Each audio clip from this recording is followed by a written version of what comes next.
Experiment number 7 DC chopper. तर सगळ्यात पहिले कनेक्शन बघायचे. तर आपल्याला एक पॉवर सप्लाय लागणार. पॉवर सप्लायमध्ये आपल्याला 20 वोल्ट सप्लाय सेट करायचा आहे. ठीक आहे. तर सध्या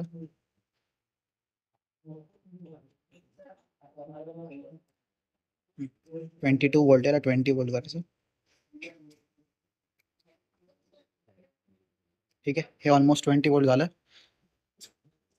आता याला आपल्याला इथं सप्लायवरती द्यायचं. इथं 15 वोल्ट -24 वोल्ट दिली. तर इथं सप्लायमध्ये आपल्याला 20 वोल्ट द्यायचं आहे. ठीक आहे. कनेक्शन्समध्ये हे व्हाईट टू व्हाईट कनेक्शन करायचं. हे दोन ऑरेंजवाले हे दोन कनेक्शन करायचे आणि आपल्याला लोडवरती DSO कनेक्ट करायचं. तर DSOचे हे वायर्स आहे. हे पॉझिटिव्हला पॉझिटिव्ह आणि निगेटिव्ह. इथं बल्ब वगैरे कनेक्ट करायची गरज नाही. ठीक आहे. आउटपुट समजा DSOवर समजा नाही दिसला तर सगळ्यात पहिले याला ऑटो सेट करायचा. हा जो एक्सपेरिमेंट याच्यामध्ये आपल्याला जे 5 मायक्रोसेकंडवाला जो रोल आहे तो आपल्याला करायची गरज नाही. ऑटो सेटने डायरेक्टली आउटपुट दिसतं. त्याच्यामध्ये दोन नॉब आहेत, RA आणि RB. ठीक आहे. RA आणि RB आपण व्हॅरी केला की आपला जो ड्युटी सायकल वगैरे आहे ते व्हॅरी होतं. ठीक आहे. तर हे असं व्हॅरी होतं. आता आपल्याला काय करायचं, सगळ्यात पहिले मिन कंडिशन घ्यायची आणि मॅक्स कंडिशन घ्यायची. तर हे जे नॉब असे व्हॅरी करायचे की आपल्याला जो टी ऑन टाईम आहे तो मॅक्सिमम दिसणार, ती आपली मॅक्सिमम कंडिशन असणार. आणि मग दुसरी कंडिशन घ्यायची ऑफसाठी, त्याच्यामध्ये टी ऑफ टाईम मॅक्सिमम भेटेल असं आपल्याला करायचं. तर टी ऑन टाईम मॅक्सिमम करण्यासाठी बघायचं, हा जो टाईम माझा हा टी ऑन आहे. ठीक आहे. तर याला मी नॉब घालून काहीतरी करून मॅक्सिमम करायचं आहे. ठीक आहे.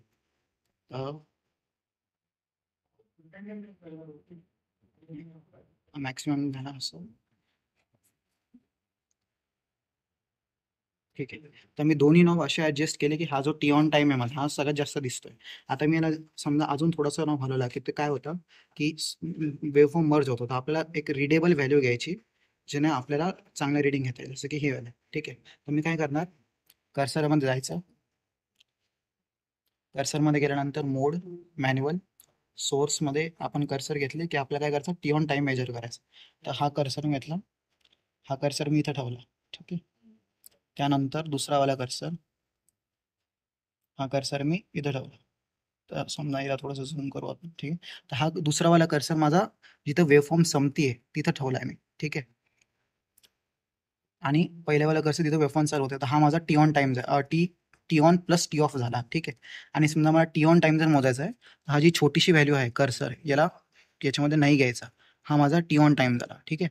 आणि जर टी ऑफ जर मोजायचा आहे तर दोन्ही कर्सर X1 वाला कर्सर पोझिशन करून इथं घ्यायचं. ठीक आहे.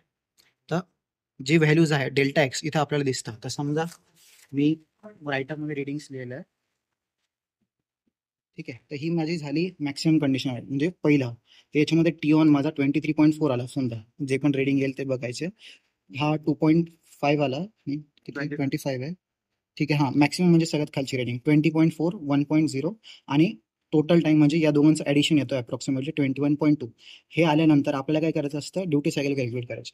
ड्युटी सायकलचा फॉर्म्युला काय आहे, टी ऑन ड्युटी सायकल किंवा डेल्टा याला म्हणतो आपण टी ऑन अपॉन टी, म्हणजे आणि टी काय असतो, T on plus T of. ठीक आहे. हे कॅल्क्युलेट केल्यानंतर आपल्याला ही जी व्हॅल्यू ही आपल्याला भेटते, ही झाली मॅक्स कंडिशनसाठी. सेम टू सेम आपल्याला मिनिमम कंडिशनसाठी पण करायची आहे.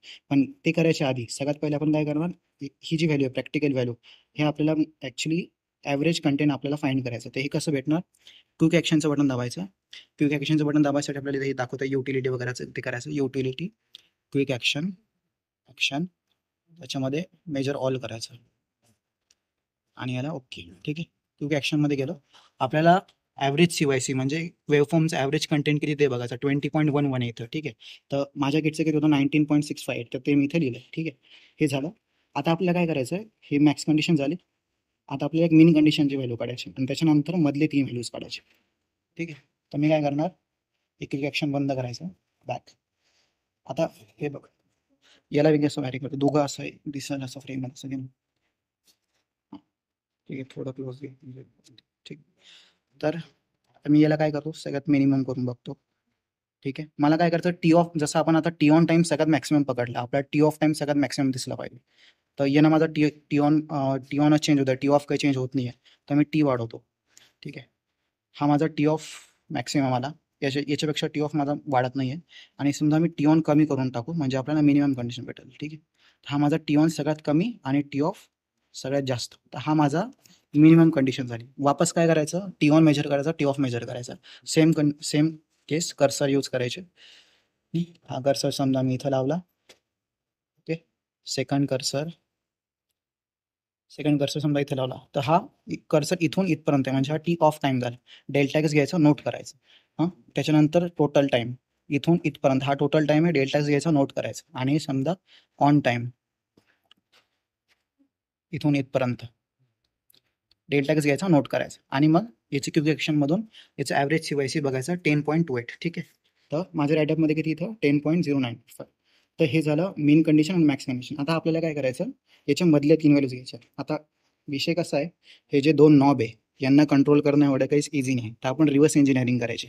काय करायचं, हे जे 10 आणि 19 आहे याच्यामधल्या कोणते 3 व्हॅल्यू आपण अजून करून घ्यायच्या. फॉर एक्झाम्पल 12, 16 आणि 18 या मला व्हॅल्यूज पाहिजे. ठीक आहे, या व्हॅल्यूजची रीडिंग आपल्याला पाहिजे. हां, तर मी काय करणार, क्विक ॲक्शनवरती जोपर्यंत 12 येत नाही तोपर्यंत हे नॉब मी माझ्या हिशोबानं हलवणार. ठीक आहे, तर बॅक केलं मी. आता सध्या माझ्या क्विक ॲक्शनमध्ये इथं किती दिसतंय मला, 10.24. आता इथे मला 12 पाहिजे. बॅक केलं मी, थोडेसे नॉब मी चेंज करतो. ठीक आहे, काय हे बघा, इथून इथपर्यंत ॲव्हरेज कंटेंट म्हणजे काय असतं, ॲव्हरेज कंटेंट म्हणजे समजा ही माझी वेवफॉर्म आहे. आणि असं आहे, तर समजा या वेवफॉर्ममध्ये एक्स ॲक्सिसच्या वरती आणि एक्स ॲक्सिसच्या खाली जे पण असणार, हा समजा पॉझिटिव्ह पार्ट आहे, हा निगेटिव्ह पार्ट आहे. तर यांच्या दोघांमधला जो सम असतो तो माझा ॲव्हरेज कंटेंट असतो. तर ठीक आहे, तर ॲव्हरेज कंटेंट म्हणजे याच्यामधला एरिया असं आपण अज्युम करू शकतो. तर समजा मी थोडंसं वाढवलं. ठीक आहे, हा माझा ॲव्हरेज कंटेंट वाढला, मी क्विक ॲक्शन दाबेल, मला इथं काय दिसतं 11.98, म्हणजे हे माझं बरोबर आहे. ठीक आहे, तर काय करणार, 11.98 म्हणजे अप्रॉक्सिमेटली 12 आली, ही माझी परफेक्ट व्हॅल्यू आहे. परत मी टी ऑन टाईम मेजर करायचा, टी ऑफ टाईम मेजर करायचा, टोटल टाईम मेजर करायचा. आणि इथं 12च्या रीडिंगसाठी इथं जे पण व्हॅल्यू ना या लिहून टाकायचे. आणि मग याची ड्युटी सायकल मेजर करणं, ते ऑटोमॅटिकली याच्यापेक्षा थोडीशी जास्त व्हॅल्यू येणार. ठीक आहे, हे झालं 12ची व्हॅल्यू. सेम टू सेम 16ची व्हॅल्यू घ्या. ठीक आहे, मी वापस थोडासा टी ऑन कंट्रोल वाढवतो. ठीक आहे, टी ऑन कंट्रोल समजा मी मॅक्सिमम केला, क्विक ॲक्शनमध्ये गेलो.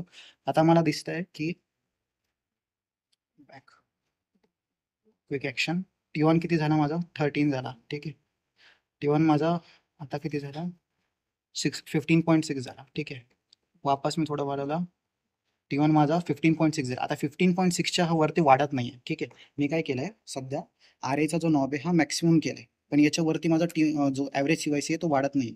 तर मी काय करणार, थोडासा RB वाढवणार. थोडासा RB वाढवला आणि परत मी क्विक ॲक्शन दाबलेला, हे बघा माझा 16 पर्यंत आला. तर जो पहिली प्रायोरिटी काय, RA वाढवायचा. आणि समजा आपल्याला 16 पाहिजे आणि तो येत नाही आहे, तर मग थोडासा RB वाढवायचा. ही त्याच्यामध्ये ट्रिक आहे. ठीक आहे, तर आता माझा इथं ॲव्हरेज कंटेंट 16 आला. परत बॅक दाबायचा, कर्सर ओपन करायचे, टी ऑन टी ऑफ वगैरे मेजर करून राईटअपमध्ये लिहायचं. ही माझी सेकंड व्हॅल्यू आली. ठीक आहे, आता समजा थर्ड व्हॅल्यू 18 आपल्याला पाहिजे. परत मी थोडासा आता ऑलरेडी काय, ठीक आहे ना, हां, परत माझं ऑलरेडी RA मॅक्स आहे, तर थोडासा अजून टोटल टाईम वाढवायचा, क्विक ॲक्शनमध्ये जायचं, 20 घ्यायची व्हॅल्यू आणि परत व्हॅल्यूज नोट करायची. ठीक आहे, इकडे दाखव, हे दाखव. त्याच्यानंतर सगळे आपले व्हॅल्यूज ना प्रॅक्टिकल व्हॅल्यू आणि थेरेटिकल व्हॅल्यू कम्पेअर करून कॅल्क्युलेशन वगैरे करायचं. ठीक आहे, आणि असा त्याचा ग्राफ येतो, VLDC versus duty cycle delta.